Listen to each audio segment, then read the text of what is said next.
what the damage has been. White House in Westmoreland literally devastated. Yeah, man. This South has gotten a major hit, but the town looks like it can come back quickly because surprisingly the electrical grid seems to have stood up much better than so which is very important for me to have that assessment. So we try to get JPs right away to get you back to that. I don't know what your water situation is. I will get an assessment of that. I see that some of your shops have been damaged. Everything, all the shop flat. I know, baby. I know. What I do we sleep, sir. All the shelves and them mash up.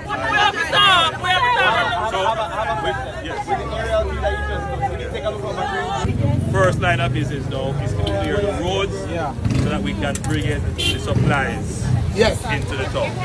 Alright?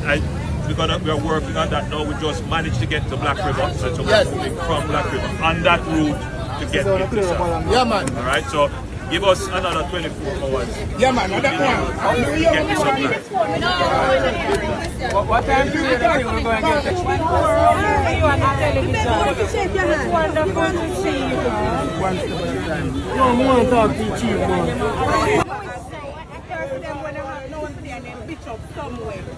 How their procedure go? You have ID?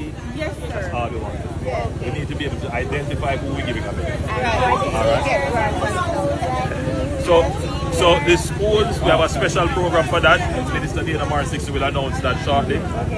But right now, it's the emergency. It's clear the road so that the relief supplies, water and everything can come. That is sounding good. I know. Sounding good.